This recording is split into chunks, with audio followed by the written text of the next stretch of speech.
And now, Enemy Pie. Written by Derek Munson and illustrated by Tara Callahan King. It should have been a perfect summer. My dad helped me build a tree house in our backyard. My sister was at camp for 3 whole weeks. And I was on the best baseball team in town. It should have been a perfect summer, but it wasn't. It was all good until Jeremy Ross moved into the neighborhood, right next door to my best friend Stanley. I did not like Jeremy Ross. He laughed at me when I struck out in a baseball game. He had a party on his trampoline and I wasn't even invited. But my best friend Stanley was. Jeremy Ross was the one and only person on my enemy list. I never even had an enemy list until he moved into the neighborhood, but as soon as he came along, I needed one. I hung it up in my treehouse, where Jeremy Ross was not allowed to go. Dad understood stuff like enemies. He told me that when he was my age, he had enemies too. But he knew of a way to get rid of them. I asked him to tell me how. "Tell you how? I'll show you how," he said. He pulled a really old recipe book off the kitchen shelf. Inside, there was a worn-out scrap of paper with faded writing. Dad held it up and squinted at it. "Enemy pie," he said, satisfied. You may be wondering what exactly is in enemy pie. I was wondering too. But Dad said the recipe was so secret, he couldn't even tell me. I decided it must be magic. I begged him to tell me something, anything. "I will tell you this," he said. "Enemy pie is the fastest known way to get rid of enemies." Now, of course, this got my mind working. What kind of things, disgusting things, would I put into a pie for an enemy? I brought Dad some weeds from the garden, but he just shook his head. I brought him earthworms and rocks, but he didn't think he needed those. I gave him the gum I'd been chewing on all morning. He gave it right back to me. I went out to play alone. I shot baskets until the ball got stuck on the roof. I threw a boomerang that never came back to me. And all the while, I listened to the sounds of my dad chopping and stirring and blending the ingredients of enemy pie. This could be a great summer after all. I tried to imagine how horrible it must smell, or worse yet, what it would look like. But when I was in the backyard looking for ladybugs, I smelled something really, really, really good. As far as I could tell, it was coming from our kitchen. I was a bit confused. I went in to ask Dad what was wrong. Enemy pie shouldn't smell this good. But Dad was smart. "If enemy pie smelled bad, your enemy would never eat it," he said. I could tell he'd made enemy pie before. The buzzer rang, and Dad put on the oven mitts and pulled the pie out of the oven. It looked like plain old pie. It looked good enough to eat. I was catching on. But still, I wasn't really sure how this enemy pie worked. What exactly did it do to enemies? Maybe it made their hair fall out, or their breath stinky. Maybe it made bullies cry. I asked Dad, but he was no help. He wouldn't tell me a thing. But while the pie cooled, he filled me in on my job. He talked quietly. "There's one part of enemy pie that I can't do. In order for it to work, you need to spend a day with your enemy. Even worse, you have to be nice to him. It's not easy, but that's the only way that enemy pie can work. Are you sure you want to go through with this?" Of course I was. It sounded horrible. It was scary.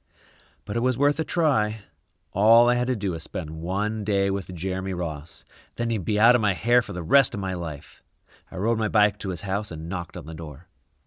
When Jeremy opened the door, he seemed surprised. He stood on the other side of the screen door and looked at me, waiting for me to say something. I was nervous.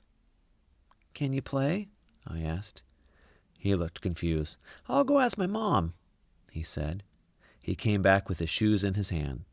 His mom walked around the corner to say hello. "You boys stay out of trouble," she said, smiling. We rode bikes for a while and played on the trampoline. Then we made some water balloons and threw them at the neighbor girls, but we missed. Jeremy's mom made us lunch. After lunch, we went over to my house. It was strange, but I was kind of having fun with my enemy. He almost seemed nice. But of course I couldn't tell Dad that, since he had worked so hard to make this enemy pie. Jeremy Ross liked my basketball hoop.